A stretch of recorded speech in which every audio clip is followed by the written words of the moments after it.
성경 말씀은 여호수아 2장입니다. 여호수아 2장 15절부터 24절까지입니다.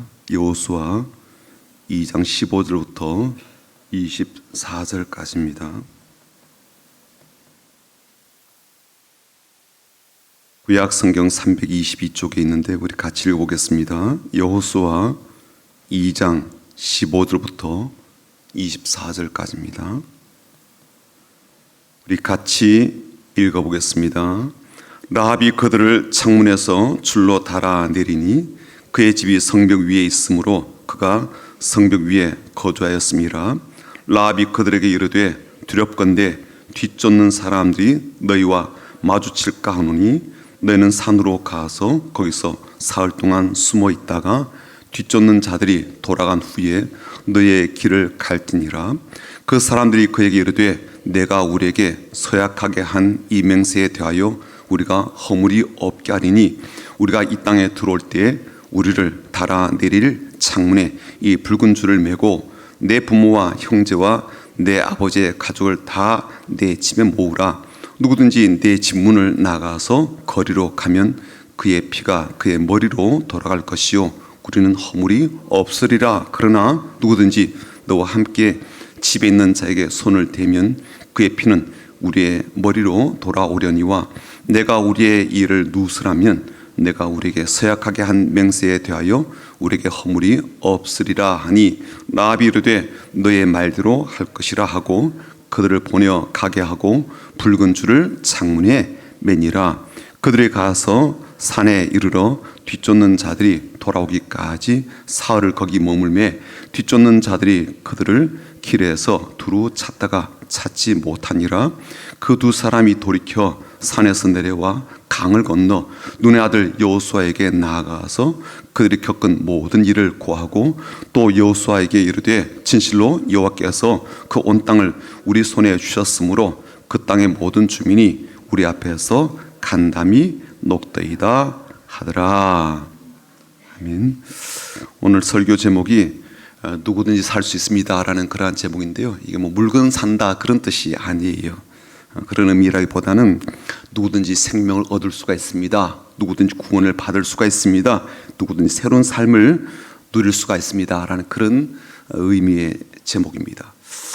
저는 우리 기독교를 보게 될 때요, 다른 종교와 비교해 본다면 참 쉽다 그런 생각을 하게 됩니다. 교회에 오게 되면 제일 먼저 듣는 이야기가 믿음에 대한 이야기잖아요. 믿기만 하면 뭐 구원 준다 그러니까 구원이 도대체 어떤 거길래 그렇게 쉽게 주냐 그렇게 물어보면요, 이 구원이라는 게 또 어마어마한 그런 것이잖아요. 뭐 인생의 구원, 삶의 구원, 심지어 나중에 죽으면 천당 가는 그런 구원을 포함하고 있는데 믿기만 준대요. 그러니 얼마나 쉽겠습니까? 뭐 돈 드는 일도 아니고요, 어마어마한 노력을 막 갖다 부어서 받아내는 그런 것도 아니기 때문에 봉사활동을 하고 뭐 선행을 요구하는 그런 거 없이 그냥 믿음만 보고 그러한 구원을 준다고 하니 참 쉽다라는 생각이 듭니다. 반면에 불교 같은 경우는요, 사람이 극락에 가려면 굉장히 조건이 까다로워요. 그렇죠? 그 양반들은 살생을 하면 안 되잖아요. 그리고 스님들은 못 드시잖아요. 그렇죠? 괴기를 못 드시잖아요. 괴기를 우리 막 먹는데, 그러니까 그런 것 가려야 되니까 얼마나 힘들까 싶습니다. 그리고 뭐 지금은 이제 뭐 상당 부분 절이 이렇게 우리 주변은 많이 내려왔지만 그래도 예전에는 다 절이 산 속에 있었잖아요. 그러니까 사는 것 자체가 굉장히 불편할 수도 있겠다라는 생각이 듭니다. 이슬람도 굉장히 어려운 종교 중에 하나다라고 생각하거든요. 왜냐하면 한 달 동안 라마단이라는 게 있어서 낮 동안은 전혀 먹지 못하다가 해가 지고 밤이 되면 그제서야 막 먹게 되잖아요. 그렇죠? 그걸 한 달 동안 해야 되니까 얼마나 힘든 일이겠습니까? 게다가 하루에 5번씩 기도 시간 딱딱 맞춰서 그 방향 보고 기도를 해야 되니까 이것 또한 지키는 게 무지무지 힘들 거예요. 그런 면에 비한다면 우리 기독교는 참 쉬운 종교다, 믿기만 하면 되니까 얼마나 좋은가 그런 생각이 들고요. 다른 종교하고 비교해 봐도 기도 같은 경우도요 참 쉽다라는 생각이 들어요. 기도도 하나님께서 기도만 해라 그러니까 뭐든지 들으신다 그러니까 얼마나 좋은 일이겠습니까? 필요한 것 달라 그러고요. 도움 청할 일이 있으면 얼마든지 도움 청하라 그랬으니까 참 좋은 것이 기도 아닐까 싶습니다. 이런 쉬운 종교가 어디 있는가 그런 생각이 드는 거죠. 게다가 또 하나님은요, 우리에게 어려운 일, 고민, 근심은 다 맡기라 그러시잖아요. 그렇죠? 맡기라 그러니까 그 또한 참 우리에게 좋다라는 생각이 듭니다. 내가 힘들어하는 것, 내가 어려워하는 것, 내가 참 풀기 힘든 것들 맡기면 되니까, 맡겨달라라고 하나님께서 말씀하셨으니까 하나님께 그야말로 막 던져버리라 그런 말씀까지 하실 정도이니까 얼마나 좋은가 싶습니다. 아닌 말로 지금 우리가 어떤 일을 맡기려면 부탁해야 되고요. 내가 어디 이제 먼데 가기 위해서 애들 맡기려고 그래도 그야말로 뭐 읍소하다시피 해야 될 그런 일이 많은데 하나님께는 그런 것 없이 뭐든지 다 맡길 수가 있으니까 참 기독교는 쉬운 종교이고 참 편한 종교다라는 생각이 듭니다. 자, 그런데 이건요, 우리가 겉으로 보는 일면이고 그 속으로 들어가 보면 또 전혀 다른 모습을 보게 됩니다. 왜냐하면 이 기독교, 말하면 이 예수 믿는 이 신앙이요, 결코 쉬운 일이 아니다라는 것을 알 수가 있죠. 마태복음 7장에 가보더라도요, 이런 말씀을 주님께서 하셨습니다. 나더러 주여 주여 하는 자마다 천국에 다 들어갈 것이 아니요 다만 하늘에 계신 내 아버지의 뜻대로 행하는 자라야 들어가리라. 그러니까 주님 한다고 해서 다 받아주는 게 아니라는 거예요. 주님의 뜻대로, 하나님 아버지의 뜻대로 행하는 사람이야말로 비로소 천국 들어갈 수가 있다는 거예요. 청함을 받은 사람은 많지만 택함을 받은 사람은 적대요. 말하자면 초청받은 사람은 부지기수이지만 실제로 택함을 받아서 입성하고 들어가고 허용이 되는 사람은 무지무지 작다는 거죠. 좁은 문으로 들어가라 그렇게 말씀도 하시고요, 좁은 문으로 들어가길 힘쓰라 그렇게 말씀하기도 하셨고, 심지어 나를 따라오려든 자기 십자가를 지고 따르래요. 그러니까 이게 보통 힘든 일이 아니고 보통 어려운 일이 아니죠. 그래서 우리가 좀 고민이 되는 겁니다. 한편으로는요, 그냥 믿으면 된다 그랬고 기도하면 된다 그랬고요, 맡기면 무조건 오케이 그렇게 하신 부분도 있는데, 또 반면에는요, 구원 얻기 위해서는요 들어갈 문이 굉장히 좁다는 거예요. 들여보내주는 것도 호락호락하지 않고요, 또 내가 짊어져들 것까지 있는 걸 보면요, 기독교가 결코 쉬운 종교가 아니구나 그런 생각이 드는 거죠.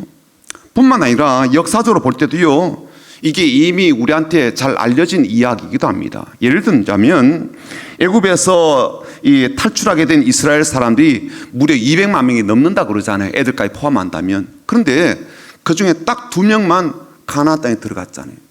200만 분의 2니까 100만 분의 1만 지금 들어간 거예요. 확률로 따지면 얼마나 이게 아주 작아지는지 몰라요. 그렇죠?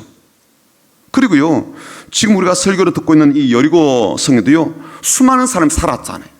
근데 그 중에서 구원을 받은 사람 누구예요? 라합과 그녀의 가족들 뿐이에요. 역사를 좀 더 거슬러 올라가면 또 어떻습니까? 노아 홍수 때는 어땠어요? 지구 사람들의 모든, 지구에 사는 모든 사람 다 수장되었죠. 노아의 가족만 방주 안에 들어가고요, 살아남게 되었습니다. 그러니까 확률로 따지면요, 이 구원받는 것 이게 쉽지 않은 일인 거예요. 그런데 또 한편으로 성경에서는 하나님께서는 악인조차도 멸망당하는 것 원치 않는다 그런 말씀도 있거든요. 베드로후서 3장 9절인데요. 읽어드릴게요. 오직 주께서는 너희를 대하여 오래 참으사 아무도 멸망하지 아니하고 다 회개하기에 이르기를 원하시느니라. 그래서 우리가 좀 많이 헷갈리게 되고 혼돈스러운 거예요. 기독교가 뭐 쉬운 종교인가 어려운 종교인가 뭐 그걸 떠나가지고 어느 말이 옳은 건지, 어느 말을 붙들어야 되는 건지, 그리고 우리가 믿게 되면 후회함이 없게 되는 건지, 믿어도 헛수고하는 것은 아닌지, 이런 의구심들이 우리 가운데 생기는 거죠. 믿으면 진짜 말 그대로 되는 것인지에 대한 확신이 서지 않는 거예요. 오늘 그래서 저는 여러분과 함께 라합에 대한 이야기를 나눠 보려고 합니다. 좀 진지하게 이 말씀 안으로 좀 들어가 보려고 합니다. 여리고성에서 이 살아남은 가족이 유일하잖아요. 그죠? 라합과 그녀의 가족들만 살아남았는데 이 가족들의 이야기를 이렇게 우리가 다시 한 번 더 보려고 하는 것은 어떤 이유 때문인가 하면, 라합이야말로 엄밀하게 따진다면 구원받기에 적합하지 않은 그런 사람이었거든요. 이미 말씀드린 것처럼 이 라합의 삶은요, 그렇게 깨끗하거나 남들 보기에 참 좋은 그런 모습이 아니었단 말이죠. 누가 보아도 객관성을 갖고 우리가 평가하더라도요, 창렬한 그 직업 자체가 무조건 나쁘다 그렇게 평가할 수는 없지만, 그래도 라합 외에 얼마든지 이 여리고성에서 구원할 만한 사람이 있었을 것이다라고 보거든요. 그렇지 않을까요? 라합보다도 그래도 도덕적으로 윤리적으로 잘 산 사람들이 있을 거 아니에요. 그리고 라합도 구원을 받을 수가 있다면 그 사람 가운데도 얼마든지 구원받을 사람이 있을 거 아니에요. 그렇죠? 새로운 삶을 살 수가 있고 복의 대상이 될 수 있을 거라고 우리가 볼 수가 있습니다. 그런데 어떻게 라합과 그녀의 가족을 구원하셨는가? 이들이 살아남게 되었는가? 심지어 그녀의 믿음이 얼마나 귀했길래 성경에 기록해 놓을 만큼, 그리고 라합을 통해서 예수 그리스도가 오시게 되는 족보에까지 포함되는 이런 은혜를 누리게 되었는가? 우리가 보지 않을 수가 없는 거죠. 근데요, 이유를 살펴보면 의외로 아주 단순해요. 첫 번째는 뭐냐면, 이 라합과 그녀의 가족이 구원받은 게 붉은 줄을 그녀의 집에 창틀에 메었기 때문이에요. 그거밖에 없어요. 줄 하나 잘 맨 덕분에요, 그녀 가족들이 살아남게 되었습니다. 물론 그 줄은요, 그냥 색깔이 뭐 붉은 줄만 아니었죠. 실은 가만히 보니까 그 줄이 생명줄과 다를 바가 없었다라는 것을 알 수가 있습니다. 사실 라합과 그녀의 가족이 살아남을 수 있었던 동기는 뭐냐면, 이스라엘 정탐꾼들을 자기 집에 숨겨준 것 때문이었죠. 도와주고 살려준 것 때문이었어요. 이게 직접적인 동기예요.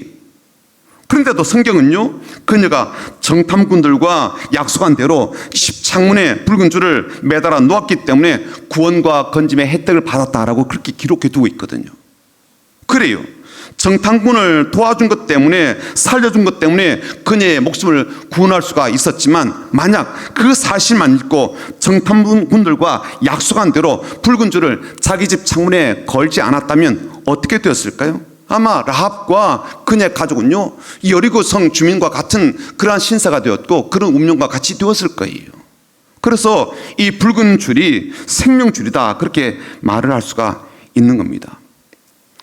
또 이게 무슨 의미인지 잘 모르는 분들 위해서 이야기 좀 드려볼게요. 이스라엘이 탈출하기 전에, 애굽에서 탈출하기 전에 어떤 일이 있었습니까? 전날 밤에 이런 일이 있었죠. 애굽 전역에 하나님께서 마지막 재앙을 내리시려고 준비하고 계셨습니다. 그리고 고센 땅에 살고 있는 이스라엘 백성들에게는요, 모세를 통해서 이런 말씀을 해주셨죠. 내가 정한 이 밤에 애굽 전역에 내가 두루 다니면서 맏아들과 짐승의 첫 새끼를 내가 다 죽이겠다. 엄청난 재앙이고 엄청난 심판이었죠. 그런데 그 집 문 기둥에 양을 잡아서 받아낸 피를 바르면 그 집은 재앙이 임하지 않고 넘어가게 될 것이다라는 그러한 이야기를 들려주시게 됩니다. 말하자면 이 피를 보고 하나님께서 그 집을 피해서 넘어가시겠다라고 미리 예고를 해주셨죠. 성경에서는요, 하나님께서 그때 이렇게 말씀하신 것으로 기록해 두고 있습니다. 이렇게 이야기됐어요. 내가 애굽 땅을 칠 때에 그 피가 너희가 사는 집에 있어서 너희를 위하여 표적이 될지라, 내가 피를 볼 때 너희를 넘어가리니 재앙이 너희에게 내려 멸하지 아니하리라. 사실 이 사실요, 이 말을 들으면 약간 웃기는 그런 소리처럼 그렇게 들려지기도 해요. 하나님께서 애굽의 구석구석을 돌아다니신대요. 그것도 참 웃기는 일이고요. 양의 피를 집에, 문에, 기둥에 바른다는 이 처박을 주신 것도 그러하고요. 그렇게 하면 하나님께서 그 가정에 이 첫 자녀와 짐승의 첫 새끼를 죽음을 내리지 않고 그리고 그 집을 건너들 것이라는 그 말씀도요, 이 설득력이 참 많이 떨어지는 이야기 아니에요. 예전에도 만약 그런 일이 있었다면 아이고 경험상 그렇게 우리가 잘 대응을 할 텐데, 이게 처음 있는 일이잖아요. 한 번도 그런 일이 없었는 데다가, 아닌 말로 하나님께서 죽음을 몰고 돌아다닌다 쳐도요, 아니 양의 피를 발랐다고 그 집에는 재앙을 내리지 않고 건너뛴다는 것 자체가 상식적으로 그렇게 쉽게 받아들여질 일은 아니라고 봅니다. 그런데 그 말을 믿고 그렇게 행했던 가족들에게는요, 맏아들도 죽지 않았고 짐승의 첫 새끼도 죽는 일이 없었습니다. 그러나 그런 경고를 받지 못했거나 그런 경고를 받았음에도 불구하고 아무런 조치를 취하지 않았던 애굽 사람들의 집에는요, 하나님께서 보내신 죽음이 임하게 되어서 장남도 죽고 짐승의 첫 새끼도 죽는 일이 벌어졌죠. 이 사건은 우리에게요, 두 가지 중요한 것을 생각합니다. 한 가지 뭐냐면, 유대인이라 할지라도 만약 그 경고를 무시하고 가르침을 무시하고 집에 대문 기둥에 피를 바르지 않았다면 그 가정에도 하나님께서 죽음의 그러한 사건을 그 가운데 행하셨을 거라는 거예요. 이건요, 유대인과 애굽인을 가리지 않는 거죠. 피를 발랐는가 그렇지 않는가 이걸로 기준 삼아서 그 집 가운데 그렇게 행하셨던 거죠. 또 한 가지는요, 그 집에 어떤 사람이 있었는가 이게 그렇게 중요하지 않았다는 거예요. 집안에 뭐 도덕적으로 깨끗한 사람이 살았건 그렇지 못했건 상관없이 그 집 그냥 문 기둥에 피를 발랐냐 안 발랐냐 이게 더 중요했고 그것만 본다는 거예요. 그 집에 악인이 살았건 도덕적으로 흠이 많고 문제가 많은 사람이 살고 있건 혹은 남을 등쳐먹고 평생을 살아온 사람이건 인격까지 다듬지 못한 그런 삶을 살았건 신앙적으로 연약하여 강건하지 못한 사람이건 그건 전혀 문제가 되지 않는다는 거예요. 오로지 피를 발랐는가 그렇지 않는가 이걸 기준으로 삼더란 말이죠. 이건요, 이스라엘 사람들이 광야 생활하는 중에 다시 한번 더 비슷한 경험을 하게 됩니다. 이스라엘 백성들이요, 광야 생활에서 너무 힘들고 지쳐가지고 불평하고 원망한 일들이 여러 번 있었죠. 근데 한 번은요, 이들이 모세한테 막 불평하기를 애굽에서 이끌어내어서 광야에서 우리를 죽게 하냐, 먹을 물도 없는 이러한 곳에 우리를 끌고 왔냐, 만나와 메추라기는 더 이상 먹고 싶지 않아, 질려서 못 먹겠다, 막 음식을 타박하는 일이 있었습니다.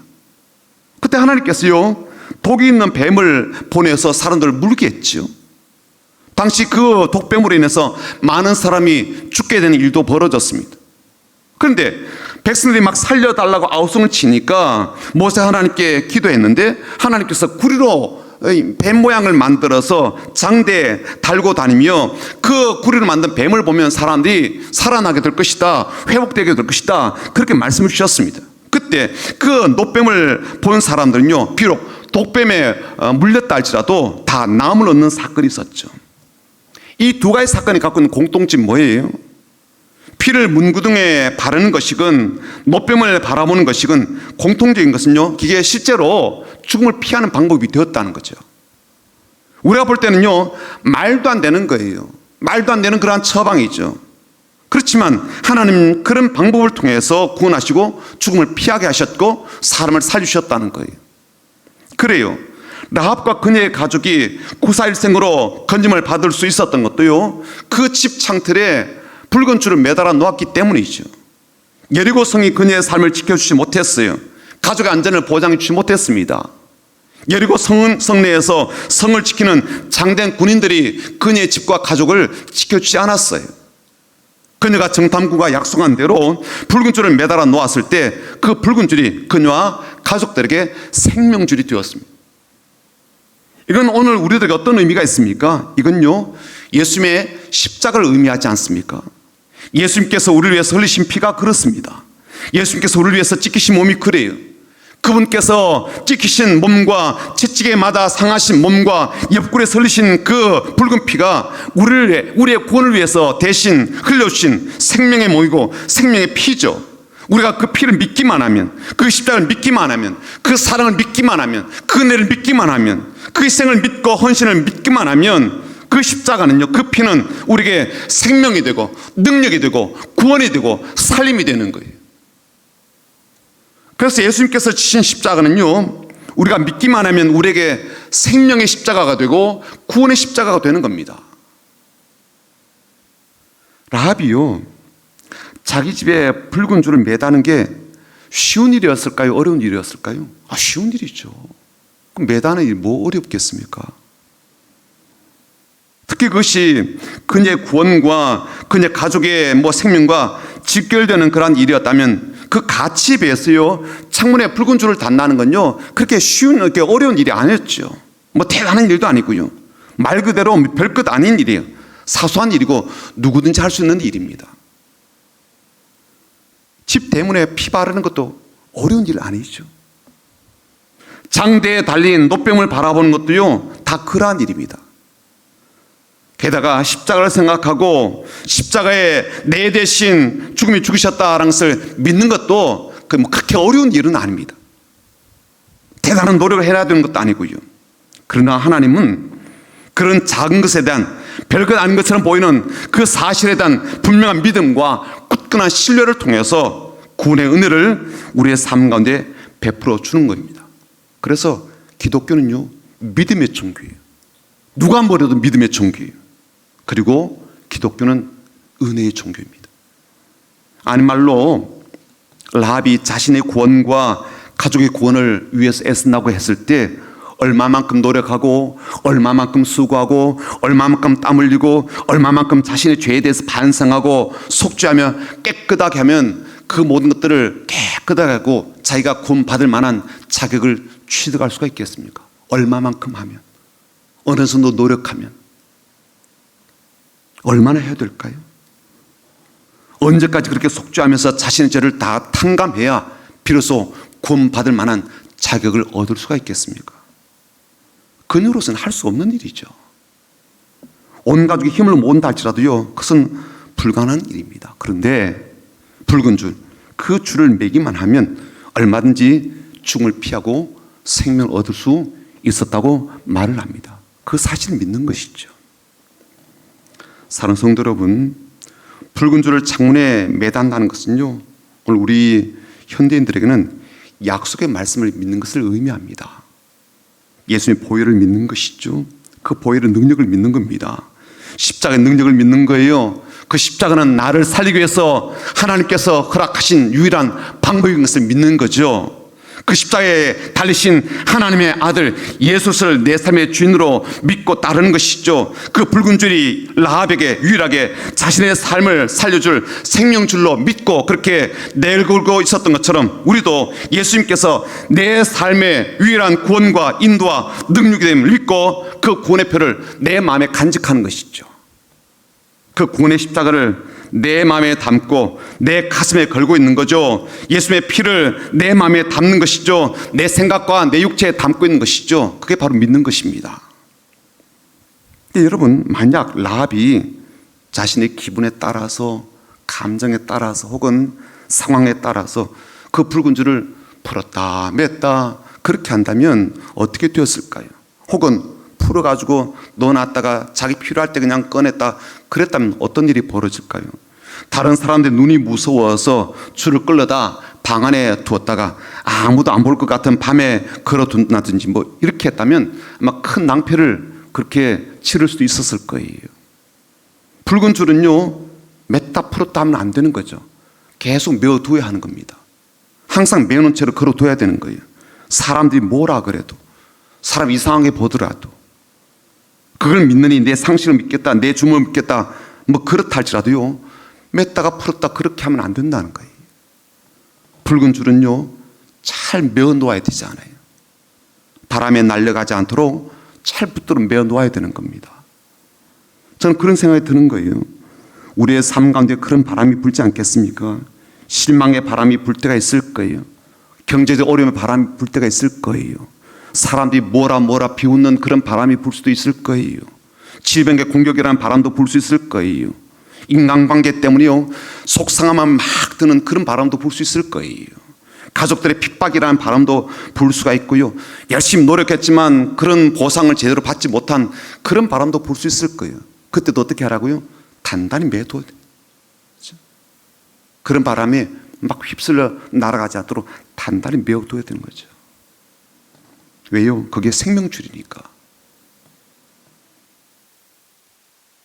두 번째, 라합과 그녀의 가족이 생명을 잃지 않고 구원을 얻을 수 있었던 이유는 뭐냐면 가족 모두가 붉은 줄을 매달아 놓았던 그 가정 안에, 그 집 안에 있었기 때문에 그래요.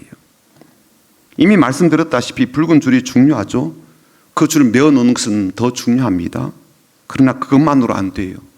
어떻게 해야 된다고요? 그 집 안에 있어야 된다고요. 2장 18절 한번 볼까요? 그 정탐꾼들이 이렇게 말을 합니다. 우리가 이 땅에 들어올 때 우리를 달아내린 창문에 이 붉은 줄을 매라 그랬어, 그렇죠? 그리고 네 부모와 형제와 네 아버지 가족을 어떻게 하라고요? 다 네 집에 모으래요. 집 안에 있어야 된다는 거죠. 이걸 한 번 더 이야기합니다.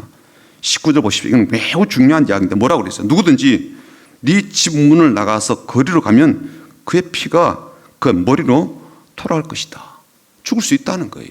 집 나가면 그런 일이 벌어진다는 거죠. 그리고 그것은 우리 책임이 아니다. 그렇게 말을 합니다. 집 밖으로 나가면 생명에 대한 책임을 아무도 지지 않는다는 거예요.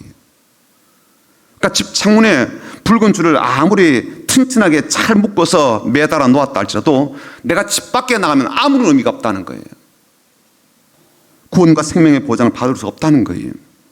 이건요, 노아 그 홍수 때도 방주 역할이 그랬지 않습니까? 노아가 아주 오랫동안 방주를 잘 지었습니다.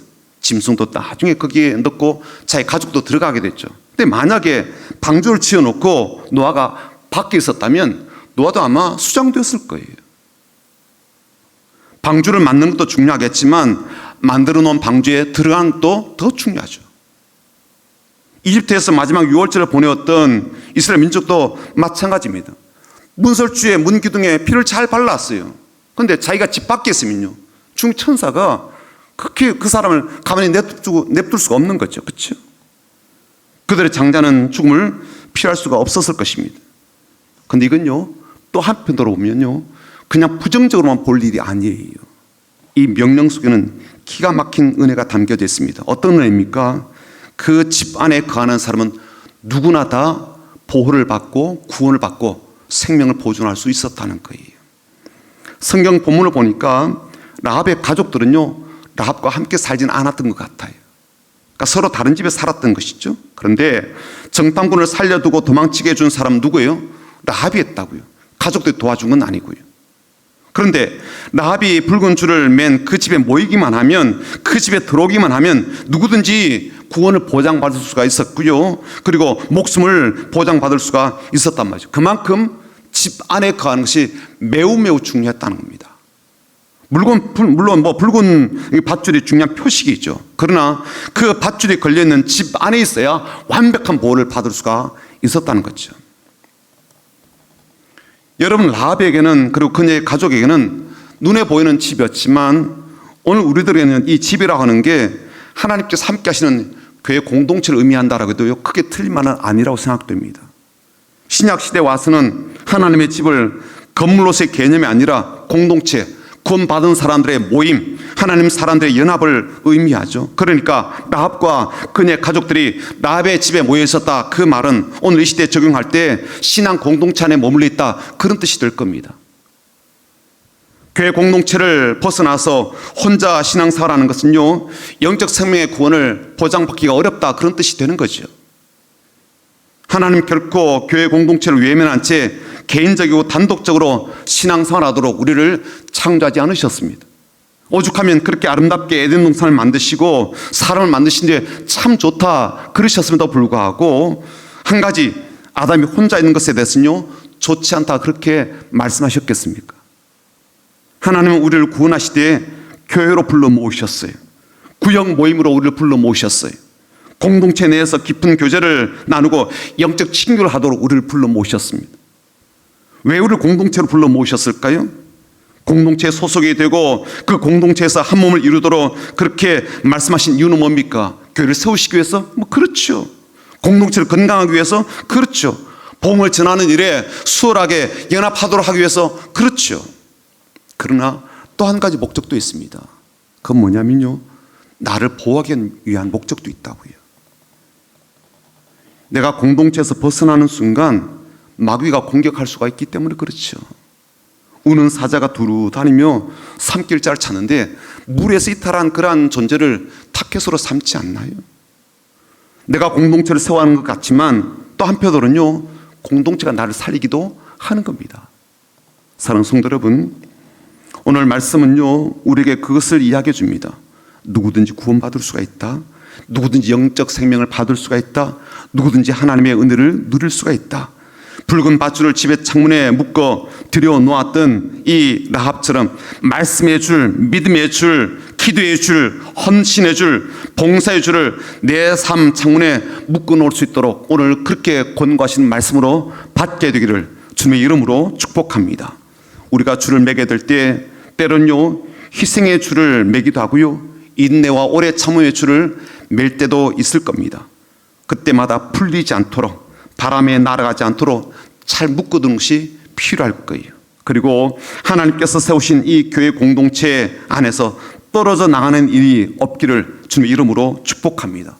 내가 교회를 힘있게 세워가는 것도 있지만 더불어서 그 공동체가 나를 보호하고 지켜주는 그런 의미도 있습니다. 그래서 우리 모두 서로 아름다운 하나님의 공동체 안에 있고 서로 격려하고 용기를 북돋아주고 세워가면서 나도 살고 너도 살고 우리 모두가 함께 살고 하나님 안에서 믿음의 사람으로 잘 살아갈 뿐만 아니라 하나님의 그 나라의 생명책에 우리의 이름이 다 기록되고 함께 나중에 천국에서 이 모든 것을 같이 기뻐하고 하나님 앞에 영광 올려드리는 이 시대의 라합과 같은 그러한 삶이 되시기를 주님의 이름으로 축복합니다.